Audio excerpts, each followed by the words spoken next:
Yo, what's great in the state? It is the radio rock star G Money, also one half of the Ring Wars Carolina Tag Team Champions. G Money in the building. And of course, it is none other than one half of the UPWA Tag Team Champions. And my belt's being polished. Me and Dave, they're getting shined right now, so you have to forgive us. But it's none other than Mr. Magnificent. And it is your boy, the non-championship holder, J5. So what I'm trying to understand is, so Mr. Magnificent, what you're saying is that you was late on the car note, so you had to pawn the belt so you can make the payment, but you're going to get the money back. And then you're going to get the belt back, right? Is not this at what I'm all. understanding? See, you're a champion in RWC. I'm a champion in UPWA. UPA is top quality. They take care of their champions. They shine their belts. They have them attended to. So that's what's going on right now. So okay, so it's your rent. Then. It's not the car note. AKA he pawned the belt for a couple weeks. Look, no, he pawned it for an air fryer. It's okay. It's all good. Because today we're going to be speaking with an amazing man. And matter of fact, if you watch NWA Power, you absolutely recognize this man. His name is Kyle Davis. Bring him on. Hey, there I am. Hey. I don't have a tag team title. I didn't pawn it. I have an air fryer. And I'm happy to be here. Yeah. Yes. Owner of an air fryer, Kyle Davis is in the building. Best kitchen thing you could have. Microwave, that was the 80s, early 90s. We're moving on up. It's modern times. Air fryer is the way to go. Deep fried food with half the fat. Now I feel like I'm marketing something, but that's all right. Hey, give us money. Brand. Give us money. Mention the brand and give us money. That's right. I don't know what brand I have. It's air fryer. Any brand. It's all good. It's all good. Well, welcome to the show, man. How you doing? I'm doing fantastic. I'm rocking my Sal Renaro. I've got the power shirt available at Pro Wrestling. Yes. Got a market for my friends there, also a co-worker in the National Wrestling Alliance. And, life's good. I'm just happy to be here. I work today. I'm doing a little bit of the drink skis right now. I'm chillaxing. I'm here for you. I'm an open book. Let's do whatever you guys want. All right. Excellent, man. So, well, right now you're on NWA Power. You're the announcer. Tell us, how did you get that gig? Announcer and the podium guy. So I do all the interviews. I got the gig because the former producer of NWA Power was a guy named Dave Lagana, who was my producer for ROH on HDNet, which was the wrestling program back in the day that ROH had before Sinclair bought them out. I was on there being the mic guy backstage, making stupid facial features. I was leaner. I was younger. I had amazing hair. Those days are gone now. Now I'm older, wiser, balder, still handsome, but just not as adorably cute as I was. So really, at the end of the day, I got the gig because it's good to know people that know people. And Lagana knew Billy Corgan, who owns the NWA, and he said, hey, I got a guy who would be great for us. He's local. He's in Atlanta. Let's bring him on board. And now, fast forward, it's been about 2 years, and here I am. I'm a part of it. We're still growing. COVID slowed us down a little bit. Now we're hitting our stride again. We got NWA 73 coming up, as well as Empower, the all-women's pay-per-view coming up in August. Should be good times, great memories. And that's how I got the job. I got the job because A, I was in the business, B, I knew some people, and C, I was local. It all depends on the right situations, and I was in the right situation. Absolutely. So let's take a... What made you decide to get into announcing and stuff like that? How did you get into it? So I used to be a professional wrestler. I trained at the Ring of Honor dojo in Bristol, Pennsylvania back in 2006 and 2007. I was trained by Bryan Danielson, the American Dragon, who, Daniel Bryan, people know him in WWE. Otherwise, maybe you watch Total Bellas. That dude. I was trained by him and Shane Hagedorn, who was one of his kind of proteges there, who also was one of my best friends there. And I brought myself into the business. I was, let's say, I could talk, but I'm not flippy. I'm not really super athletic. So I was mediocre at best. And then Adam Pearce, former NWA champion, current figurehead of authority on WWE programming there, Also, people say we look a lot like now. We used to not, but now, things happen.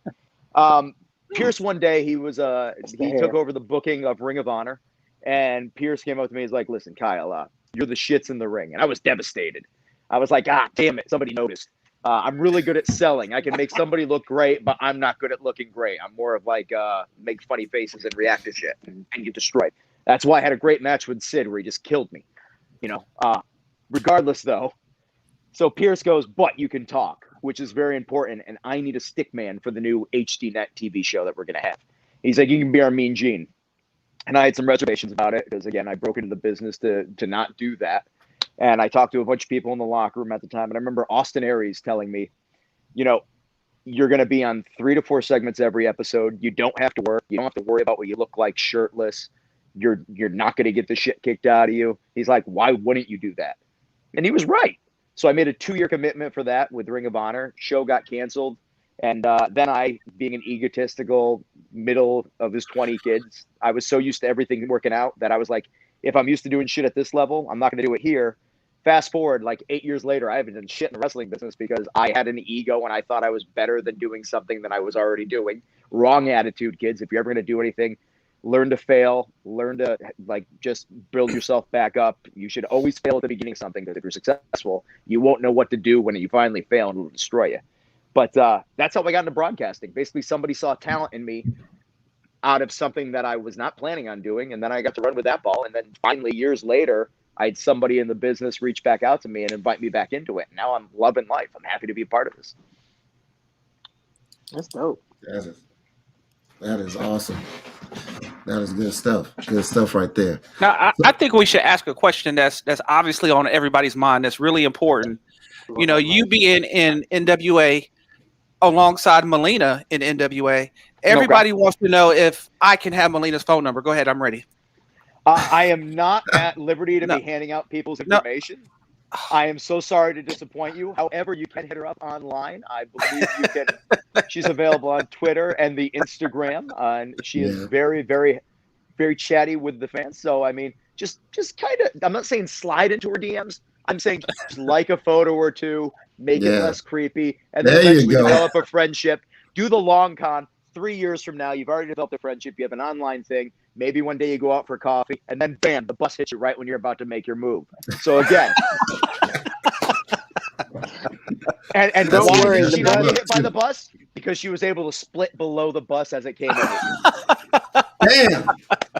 I'm taking notes. I'm about to say, somebody needs to write noticed. this down. That sounds like a commercial. That sounds like an amazing commercial right there, man. It ends with you being possibly crippled or dead, though. So that's not a big commercial. Don't worry, he won't hurt the bus. But it'll be great on Instagram, though. All the likes that we get. So many likes. Yes.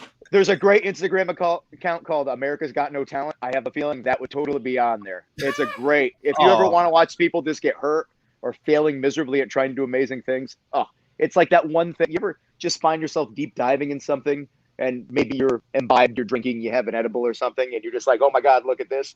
That's the thing. That next thing you know, you're going to be like, this was amazing. Yep, I will be looking at that later. Oh, absolutely. Absolutely. So getting back to NWA, you know what I'm saying? Man, when Power debuted, I was end of 2019, early 2020. I was watching every episode. YouTube, it was good stuff, man. Like just a throwback to back to, I guess you could say, to the 80s and whatnot with the studio show and all that good stuff. And then the pandemic came and, everybody took a hit, but I feel like NWA took a big hit because I feel like the roster has completely changed from 2020 to 2021, man. It's like everybody, it was like crazy time travel. travel, alternate reality shit.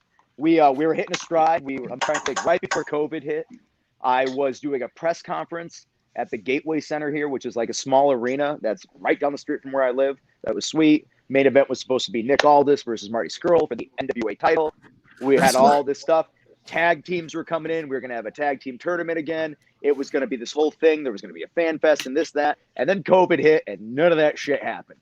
And then as we tried to remain the brand going, we tried a little thing called Carneyland, which is more personality and entertainment that the fans were mixed, on to say the least. It was very divisive. And then what ended up happening is, as the pandemic kept on extending, people's contracts then ran out. So by the end of the year, all of a sudden, we had quite a few people that were no longer with us. And I mean, it's a good thing that those people are striving elsewhere. I love to turn on my TV and see Eddie Kingston doing amazing things in AEW. I've got Eli Drake killing it in NXT. He's the $1 Million champion. indeed. It's so freaking weird to me. Knight. Yep. You know, I made friends with Zicky Dice. His contract ran up. He was just on Dark the other day. It's one of those things where we keep on seeing faces that they keep on just disappearing, unfortunately. And right now we have some amazing talent, like people that are just blowing my mind. Mecha Wolf's on there. Hawksaw Ree are being an amazing tag team. We've got Slice Boogie, who's just like Captain Badass. He's freaking great to be around. Tom Latimer, my boy's still there, and everything else. Yep. We have an amazing roster, and we've been able to rebound. However, there was that period where we were kind of getting back into what we were doing. I feel like this last set of tapings leading into the pay-per-views that are going to happen, we're really hitting our stride going into St. Louis. So we're back. And I was, thank you for not bringing this up, because I thought this is where you're going. You're like, I used to watch the show all the time on YouTube. That's another point of contention. You got a lot of people that are upset about us not being on YouTube anymore. But, you know, people got to get paid. There is a dynamic to this business where, you know, things cost money. So we're very happy to be a part of the Fight app. It's $4.99 a month for all your NWA goodness. And then you get to watch all the back episodes. And I believe the old pay-per-views are on there too. So if you want to catch up on the product, like $5 a month, come on. Yeah, it's really not a bad deal. Not at all. I was trying to do some research, and I remembered you guys were on Fight TV. And like, honestly, if for those who don't know, the Fight app is really, really, really easy to get, man. If you have a Fire Stick, you can just search it on the Fire Stick. It's on Roku. You can watch it on your phone. You know what I'm saying? I mean, $5 a month to support some amazing, awesome wrestlers. I mean, come on, man. They still, like, the Pope is still there. Come on, man. Awesome. Yeah, Pope man. is, We love the Pope. Pope is one of the few people that I can actually remember what I'm supposed to call for him. You know, Jacksonville, Florida, 230 pounds, because I screwed up and I had little cards the first time I had to do the ring announcing aspect of it, because I have to do ring announcing while doing the interviews, and it gets very convoluted at times. And I accidentally read Matt Cross's stats. And there's an episode of Power where Pope just looks out. You can see it on camera. He goes, "What?" And he's just staring at me. He's like, no, daddy, no. And then, of course, I will never forget how to properly introduce the NWA television champion. Yes, indeed. That's also super cool guy. Yeah, absolutely, man. And you have arguably one of the best champions of the last who knows how many years in Nick Aldis, man. Just he's like the professionalism personified, man. Somebody I feel like who was really looked over for years, but when he came to the NWA, he took the ball and he really ran with that thing. He carries himself in a manner that you believe that he is a champion, because he legit is a champion. Like, you look at his suits, if you pull up in the lining, there's literally stitching in there. It says custom made for Nick Aldis. I mean, he just carries himself with such a dignified kind of dickishness at the same time, but also, you know, like, the man can back up what he says. I was not an Aldis fan before I started with this company, and then as time has gone on, I grew to really appreciate the guy that was Magnus now being Nick Aldis, the NWA World's Heavyweight Champion, going on 1,000 days now. Now, in honesty, that's a little padded. COVID did kind of pad that up, but still, 1,000 days, it's a long ass time for a champion. And now, you know, heading into NWA 73, who knows? That's a big pay-per-view, and hopefully whoever he defends against, you know, I'm going to say is this: Nick can be a little bit of a difficult person at the podium with me. So sometimes it'd be nice to kind of see who else would be nicer at the podium with me. Right? Yeah. Because I swear your partner Joe Galley, man, they be giving him that work, man. Oh, yeah, Galley's great. He's a man of so many talents. Once upon a time wrestler. Now he does like mixed martial arts stuff. I always see him in a gi doing stuff. He is a newsman in Texas. He does broadcasting without fail. I mean, the dude is just a triple threat, quadruple threat. A man's unstoppable regardless. He is definitely skilled on so many ways. Oh yeah. So okay, so you guys also had Mickey James just showed up a couple weeks ago, Yep. and so you guys are going to be doing an all women's pay per view coming up in August, I believe. Yes, it is going to be in August. That's going to be live from St. Louis. It's called Empower. Mickey James is going to be the producer of it, and she is going to be handpicking the talent that we'll be using for that. It's great to have her along. She has a wealth of experience. She's one of the greatest women's wrestlers of all time. And also, you know, we have that kind of in on it with the fact that she is Nick Aldis's spouse. Spoiler. So, I mean, it was kind of a no-brainer. Come on no now. idea. Come on, you knew that. I You had no that. idea. Gee, Stop it. I Ken was about to learned slide something in new her at every DMs. podcast. Stop Yeah. it. You knew that. Let me Ken was about to slide slide. in her DMs. Not anymore. I'm backspacing. No, you don't want those problems. I'm trying to tell you. You don't want the just strictly business gets their hands on you. You don't want those problems, man. What? Because of her husband? Because of the know whole crew. you know what I would say? Because of Tom and Camille. You know what I would say to him if he was in my face right now? What would you say? Please 'Cause tell. I'm not afraid. I'm not scared. I would tell him he's a very nice gentleman. Very nice. And I apologize deeply, and I would back away because he's bigger than I am. So speaking of bigger than I am, I always think like I post shit online with me at the gym and stuff like that, and I try to stay in shape and stuff. And in my head, I could still go if I had to go. And I'll be standing next to Nick, and I'll be like, I could take Nick, no problem. But then I look back at the episode, and I look back and I go, holy shit, I'm a tiny man compared to Nick. I literally could hollow him out and fit inside him. He's got height, he's got broadness, and it's just one of those things where I guess I'm delusional, and I've got like little bulldog syndrome or something like that. Because I'm like, it's not like you got in I'm shape. just as built as this guy. I'm just as big as him. I got the same height, and I look back on camera and I'm like, holy shit, I am small. That's how I feel when I'm next to this guy. Come on, man. Let's not do that, man. Let's not do that. So Hey, so size doesn't matter. It's what you do with that size. there it is. There it is. Yeah. True. Spoken Yeah, like yeah. a small man. Right. It's not the size of the dog in the fight. It's not the size of the dog in the fight. It's the size of the fight in the dog and all It's that. also the angles that you use when you're filming it. Yeah, there it is. So growing up, who were some of the people that you watch growing up? Who were some of your favorites? I was a huge ECW fan. That was the thing that got me into wrestling really in my teenage years. Dean Malenko's my all-time favorite wrestler. Taz, huge fan of Taz. I like smaller guys that are capable. Dean was a very gifted technician and still is to this day. Taz was just an angry small man that could throw people over his head and has a low center of gravity. Guy was like, I could do that shit. Shane Douglas, I was a big fan of just because he could talk. I liked anybody who could really run their mouth. What else we got there? Mick Foley could take a beating. Him as Cactus Jack was one of my all-time favorites there as well. So growing up, those are the things. And then there's always like the basic answer. Like Shawn Michaels 96, 97 era is one of my all-time faves just because he was so punchable. And I always have this idea that when you're younger, the things that you really are drawn to either are things that you can associate with or are other things that you wish you could be. So it's like Shawn Michaels was like, I was like, damn, I wish I was 280 pounds in high school. I was a fat son of a bitch. And when I looked at Shawn Michaels, I was like, damn, I bet that guy gets laid a lot. I wish I was that guy. And, then it turns out that when I got to be a pretty boy and I became an asshole, I realized, oh, that's not really the best way to be. It's like Zach Morris in Saved by the Bell. A really horrible human being and a real asshole on it. Zach Morris is trash. You go, hey, those videos are great. Zach Morris is trash. Zach Morris is trash. Yes. It's one of those things that you don't realize that you're like, oh, all these things that I liked were problematic in a way, shape, or form. So, damn, interesting. Yeah. Are there any matches that you're like really partial to? So Malenko Guerrero best out of 3 falls match was the last night in ECW. Is one of my favorites. My favorite like WWE match of all time is King of the Ring 96. Steve Austin. Is it King of the Ring 96? Yeah, I think it's King of the Ring 96.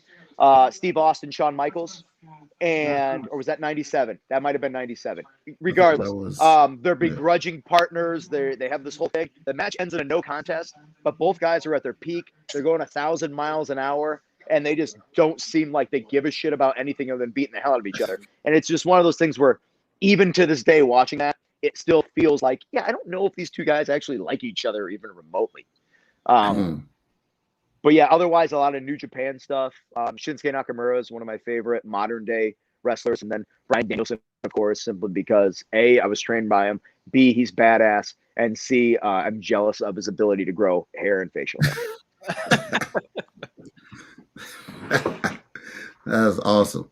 That's awesome. So now I know you're with NWA. Mm-hmm.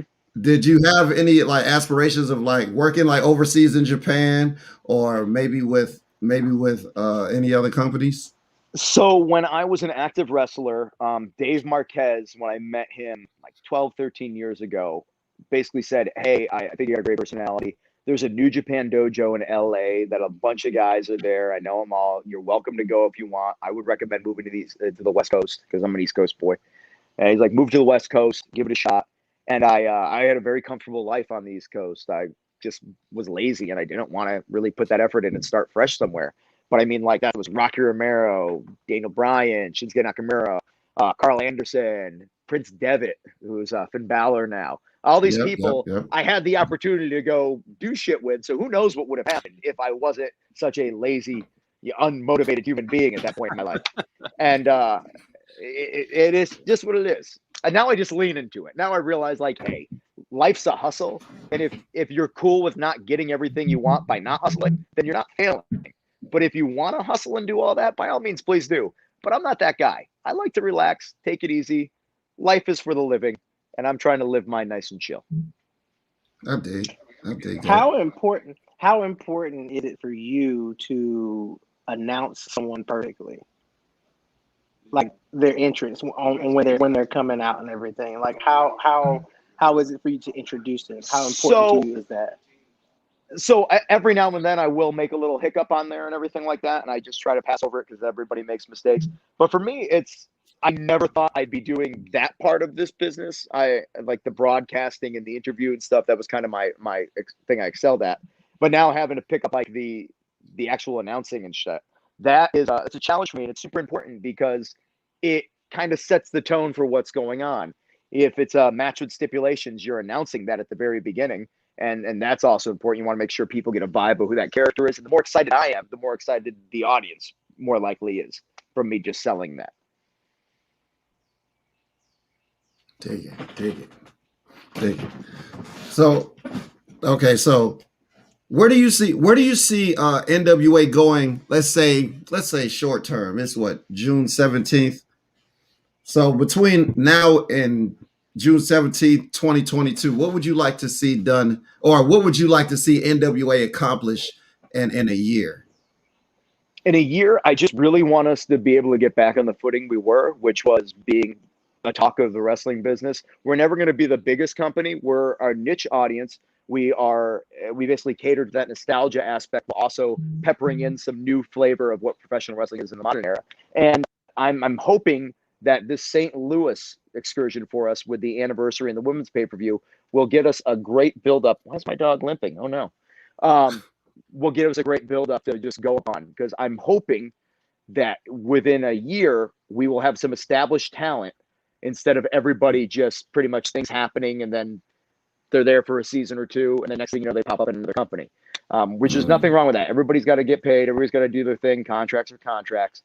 But it's nice to see the same faces, and that's how you build up with people. Is you basically have something that they can tune in, recognize, instead of every day being a crapshoot. I mean, it just happened again. The NWA curse, I call it the power curse. Fred Rosser just signed with New Japan Pro Wrestling, and so he was just there for us. So there's going to be all these appearances and him having this whole thing, and then poof, into the neither he will go from the NWA aspect of it. So yeah, I just want us to still be around, and then building that brand even more so, and building new fans, and then being able to tour more than we have been. We've been stuck in Atlanta for years. Now, do you have like a favorite style of wrestling? You know, like for example, NWA is more old school. You got AEW right now that does flips and jumps through tables and stuff like that. And WWE, do you have one that you prefer more?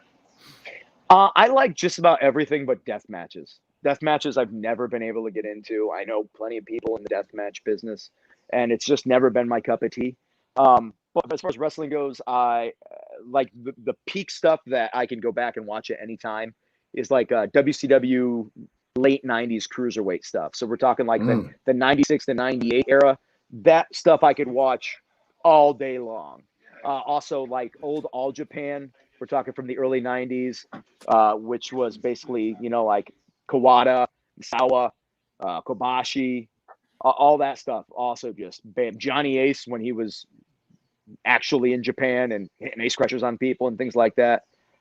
So I either want to see that hard hitting style or more of a technical style. That's what I'm drawn to more than anything. Okay. So how is it working with Billy Corgan?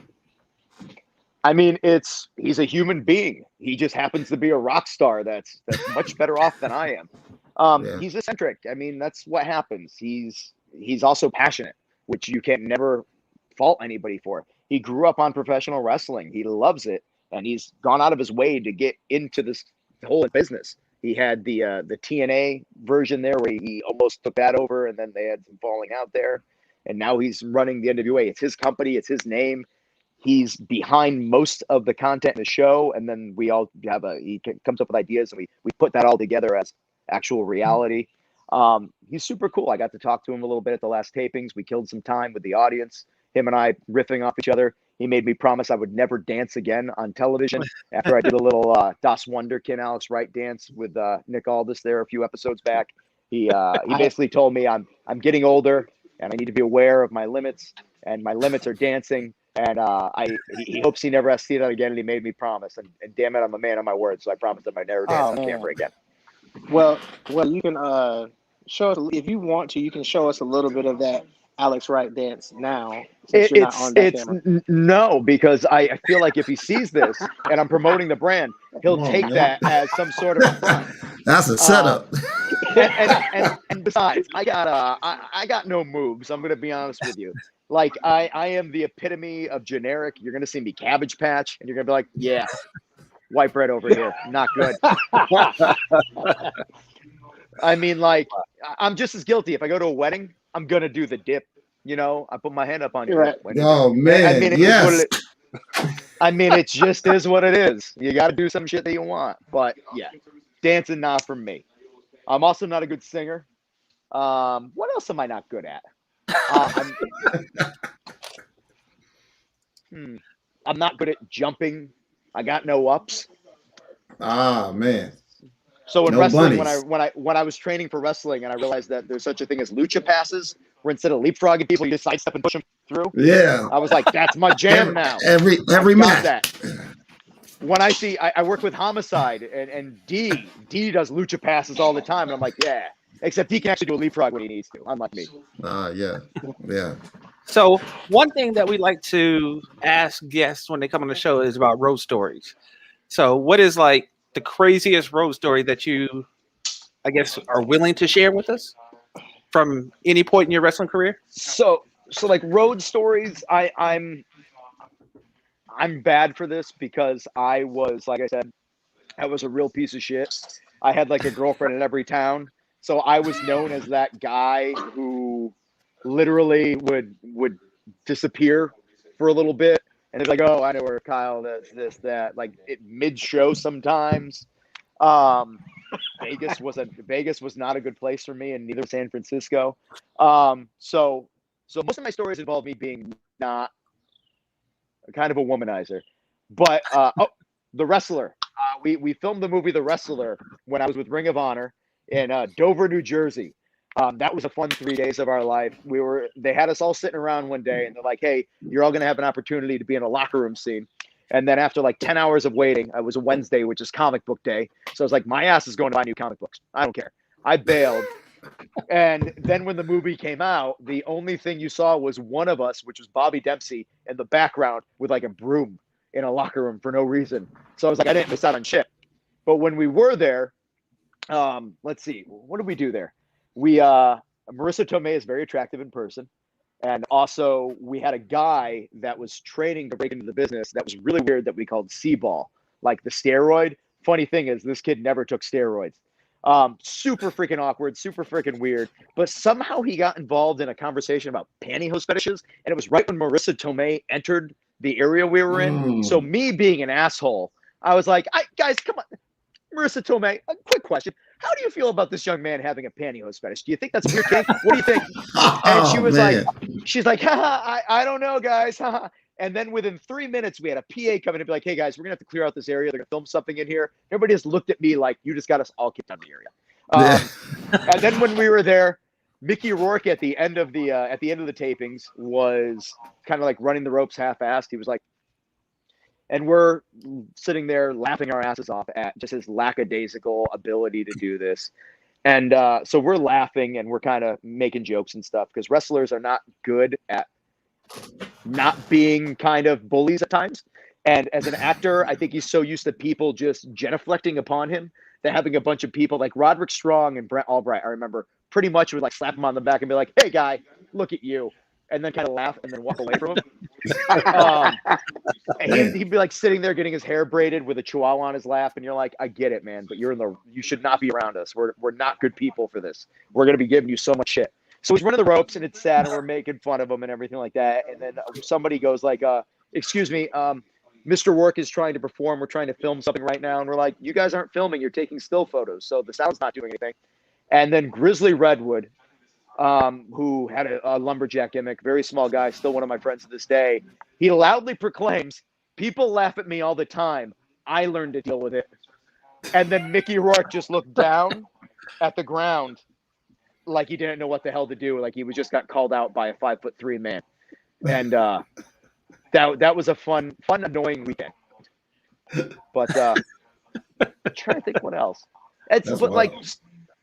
It's just dumb stuff like that. The rest of the stuff is just fun little things where you try to keep yourself like busy in a locker room. Like you'll find an entire ball of bouncy balls, and so you'll get half the roster together in a room that has no windows, and everybody gets a handful, and you just throw them all at the same time, and just get this chaotic thing. That was Ballmageddon. That was fun. It's just stuff like that. You find anything to keep yourself occupied. We do stuff like that in the military. Don't think we work all the time. I mean, to be in the military, you must be doing a bunch of shit just to get your mind in the right place. So anything to put you in a positive mental attitude, even if it's throwing a bunch of bouncy balls in a room with a bunch of people, except you guys have guns, would probably be fun. Although it might escalate quite quickly. Who knows? It depends. It depends on the rank.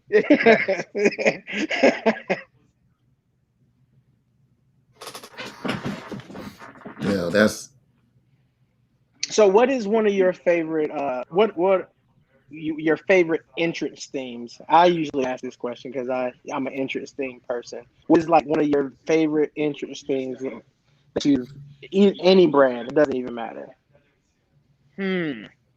Music that just got me fired up when I would hear it.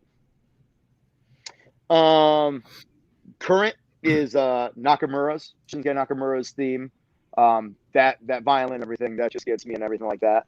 Otherwise, I think my all-time favorite that just gets me fired up is the debut version of Chris Jericho when he came to Raw. It's a slightly different mix, but when that hit and he was just up on the stage with the back there and you just turned around, they finally put that on one of those unreleased albums, I think, whatever the hell they're called. But that shit was fire. That shit was fire. That is my favorite of all time. Yeah, I lost my mind. And then there was one Sid theme in WCW early 90s that was just shit. I remember one entrance. I don't know if it was a Clash of the Champions or not, but they had a rotating platform with lights shining down on them. So it was just like this. It was this like weird early 90s like action movie music as he's rotating on this pedestal, just looking jacked with lights on him. Like that, just to this day, I was like, that's badass. I think it might have been the Steiner's music in Japan. Who knows? Wow. Man. That's legit, man. That's dope. Yeah, Jericho is one of my favorite of all time. All time. Oh yeah. Actually, is my favorite of all good time. Times. Really? All-time favorite? All-time favorite. Jericho. That Jericho is my all-time favorite. Current Jericho kind of doesn't even feel like the same human being to me. Not at It's all. just completely different style, completely different look. And then when you find out certain people's politics, you're like, oh boy. Well, Yeah, true. I always tell people this, and it's a shitty thing to say, but hey, honesty's shitty at the end of the day. Is some of the favorite people that you will ever like look up to in life, in entertainment, especially wrestling, you will find out that you were a fan of somebody that's really not a good person. and it's disappointing as shit. Especially don't in get me shirts. started on that. Which is why I'm happy to be wearing this Sal Lord Renaro knows. shirt, because Sal is one of the only people in the business I'm never concerned about hearing some messed up shit about. He's great. He's fantastic. He's somebody that will never be canceled. And that's something that really in this day and age, a lot of people can't say. Man. Well, you said a mouthful right there. Jeez. I almost wanted you to name names, but I was like, nah, don't do that. Don't do that. Listen, we ain't doing all that. Yeah, No. we ain't doing that. I mean, oh man. Look. Do you have a favorite finisher of all time? So it's really funny that Nick Aldis uses a cloverleaf as a finish, because I used a cloverleaf when I wrestled, because Dean Malenko used a cloverleaf as a finisher. And so I used to use a belly to belly, and like Shane Douglas would, and then also I would use the Texas cloverleaf, Malenko, and then I also would do a sickle from behind to the back of the neck, like Koloff. So those are my things. As far as like a finisher, let's face it, Steve Austin stunner or a Shawn Michaels super kick, there's just a thing of beauty about the two of them. They both just have a certain sense of snap to them that nobody else can replicate. Young Bucks can throw 13 super kicks in a match, and I like that. I'm not shitting on it. That keeps me entertained too. But nothing will ever look like a random Shawn Michaels just kind of like looking over here and then hitting a super kick like that, and then it's going to be like, sorry. Like the man just on point. And that's Shawn Michaels is the reason I realized I'm left-footed. Is I would throw a super kick, and I'd be like, why does mine look so freaking different? Other than the fact I'm short as shit. And it's because I post with my opposite leg. I believe also William Regal is left-footed as well. He posts with the opposite stuff. And then as time goes on, you realize shit like Adam Cole's genius. Adam Cole's not the tallest guy. So you kick the knee out, then you super kick them in the head when they're on their knee. Beautiful. Right. I was like, why didn't I think of this shit when I was wrestling? You ain't got to worry about mobility. Come on. Yes. Like, stretch for what? I'm just kick you right here. Nope. Now, if you could give advice to like younger talent or somebody trying to get into the business, what would you tell them? Like I said earlier, just don't expect success. Learn to fail at the beginning and then build yourself up. Talk to people, build relationships. This is a relationship business. And most life is a relationship, actually, to be honest with you. The more people you know, the more you interact, the more you do this, the more you do that, the more likely you will get your foot in the door somewhere. And so when you are actually skilled enough, you will have the opportunity to act upon it. I think that's super important, is just get that exposure. I was a mediocre wrestler because I was working for Ring of Honor at the time while also doing ring crew and everything else for them. So instead of the weekends, working every other show I could work, I was focused on that. Meanwhile, Rhett Titus, who also came up through the ROH Academy, Titus would freaking work 4 shows a weekend. I mean, I remember I'd be on a show with him and they'd want him in the main event. He'd be like, I actually have to go to another show right now. Can I be in the opening match? And can I lose so I can get out of here quicker? Like, he literally, the more you do of anything, the more knowledge you will gain until it becomes second nature.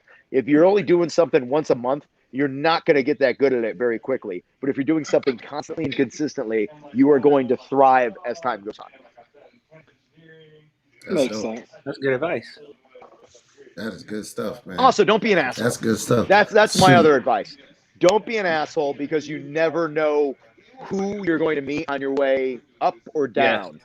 And at the end of the day, if you are somebody that people are comfortable around and actually want to interact with, it's going to do nothing else but help you. Being an asshole doesn't help anybody. That should be on a T-shirt. Being an asshole doesn't help anyone. I have a shirt. Adam Pearce had a shirt that was like, treat people with respect, work hard. I think the last thing it said was, don't be an asshole.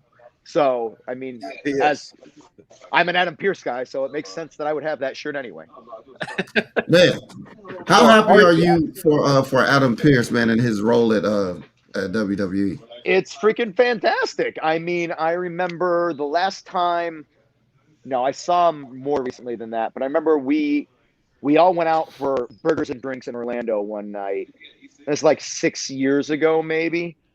It was Flair was there because Charlotte was just coming into NXT, and there was maybe like 25 of us at this bar burger place just eating, and it was just playing catch up with people I haven't seen in a long time because I was not in the business at that point. And Adam was there, Dave Marquez was there, Spanky, Prince Devitt. There was a bunch of people there. It was good times, and I remember talking to him, and he was on his third. Talking to Pierce, he was on his third tryout or like testing of being like a guest trainer at the performance center. So he was like, one day I'm hoping this becomes a full-time gig. I would love to help develop talent there. I'd help to grow on that. And then he ended up getting the gig, and he was helping to train people in NXT. And then he became a producer on SmackDown, I believe, if I remember right. It was SmackDown because last time I saw him was a Tuesday back in the day.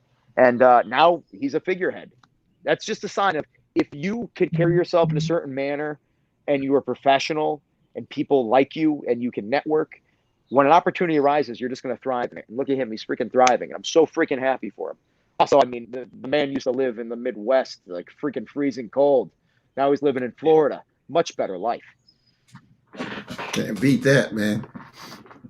Can't beat, and I feel like he can still go too, man. I'm gonna tell you, I was really upset when he had that Roman Reigns match didn't happen. Yes. I just knew. I was like, oh crap, we about to see Adam Pearce wrestle. Like, they don't know who this man is. But like, well, I felt like because me and some other guys, he was like, oh crap, yo, Adam Pearce about to get in the ring. I was like, it's crazy to me to think about the fact that he's there. I'm in the NWA now. He used to be the NWA champion when I first met him. I mean, it's so weird that everything just comes full circle. That's awesome. It's crazy how things play out. You know what I'm saying? But look, man, we about to wrap this up in a minute, man. I definitely appreciate having you, man. What is your social media so people can follow you and all that good stuff? Instagram and Twitter is Kyle Davis ATL. Kyle Davis is a super generic name. I used to work as Kyle Durden, and then when I started with the NWA again, I used to work for the NWA back up north for NWA Liberty States like 12 years ago. So it's weird being a part of a bigger portion of the company as it's grown under my real name. So yeah, Kyle Davis, super generic. So just Kyle Davis ATL is how you're going to find that because Atlanta. Hopefully I don't move anytime soon because then we'll be screwed on that too. Facebook, there's really no point in trying to. There's 1,000 Kyle Davises on there. Besides, I'm very outspoken. You're probably either going to love me or hate me one way or the other. And you find out when you start seeing me post about shit. See, there you go. It's in the print. I'm super political. I'm super progressive. I am totally against anybody who's a piece of shit towards other people. And I try to have a lot of empathy for the human race, which means that a lot of people that ended up friend requesting me on there because they saw me on TV ended up being like, what? Why is this guy like one of those woke ass people that I hate? I'm not woke ass, man. I'm just aware that the world is what it is and that I am one small portion of something. And just because I've had a really good life, and let's freaking face it, being a white male in America means that shit hasn't been that hard for me. And I'm aware that that means I've had a huge advantage over people. And I think more people need to accept that and realize that the world's kind of biased and work towards it's rigged at times. So don't shit on other people for things. Like people shit constantly on people's careers too. This always pissed me off. Like if you're a janitor or something like that, somehow you're lesser. No, anybody who works hard for a living deserves respect in every way, shape, and form. And I just really feel like social media and everything else gives everybody the opportunity to shit on complete strangers for being something they're not. Don't hate on somebody because you're not them or because they're not you. Respect the shit out of them because they're not you. Like, sorry guys, tirade tangent. I get really fired up about this shit. It makes me so freaking angry. No, it's all good because social media has created this environment where people can say what they want without fear of being punched in the face. And I really feel like if people like really had to see people one-on-one, like not see them, but like a lot of people wouldn't talk the trash that they talked if they really had to like say Exactly. it to somebody. It's why it's so important for people, if you grew up in a small town, to get out of that town, travel, meet people that are from a different walk of life than you are. That was what wrestling was great. I got to see and meet people from all over the place that I never would have interacted before, become friends with them. It's very important to get out of your small frame mentality and realize that there's an entire world out there of experiences and other people. It's just one of those things that we share on social media. Social media also has its positives. Oh, absolutely. It has made the world smaller in a way. So if you're into some really messed up shit, like hateful things, you're going to find somebody that just feeds into that. And you're going to be like, yes. But inversely, if you're into some amazing things, or you're just a person struggling with like mental health or something like that, it can open up your world. You can find people that are doing the exact same things. And all of a sudden, you're not alone anymore. There's 100,000 people that can share their experiences and make you realize that they've gotten through this, you can get through this. So as much as I do crap on social media, it's also a great place for everything else. And I mean, also, how good is Google? I have a question. I don't have to find an old man randomly on a park bench somewhere to ask him. No, instead I'm like, I'm going to Google it. Yes, that was the theme song from that TV show in 1984. Thank God I know that now. Yes. Actually, I have one last question. What is the ultimate goal for the career of Kyle Davis? Like when it's all said and done, like my ultimate goal is just to leave behind things a little bit better than they were when I got there. And I'm on a wrestling program. I get to play a part. I get to interact with things. You guys are talking to me because I'm on that wrestling program. Otherwise, who knows if we'd ever interact. My whole goal is, if I could be successful, if I had the ability to interact with somebody and maybe just open their eyes to something, or make them realize, hey, shit's not all bad. That's to me a success. I have food on the table. I have a home that my shoot job pays for. I have a spouse. I've got dogs. I've got a great life. And at the end of the day, if me being successful in wrestling was the end all be all, I think I'd be pretty down on myself, because I already gave that one shot and failed miserably at it when I lost 2 TV deals in the span of a month. And I put my self-worth in that. And I was devastated, and I was just destroyed. And I never want to feel that way again. So I invest myself in things that I can control, like my happiness or the people around me, and just trying to make the world a little bit less shitty than it is before. That's a success to me. If I can do that before I'm dead, if somebody goes, hey, remember Kyle Davis? Not an asshole. And he really was funny. And he made me feel better about my life. That to me is success. That's amazing words right there. Oh, yeah. Yes, sir. Yes, sir. That's what I'm talking about, man. Shout out to Kyle Davis for joining us, man. You already know what it is, Smash the Mat Podcast.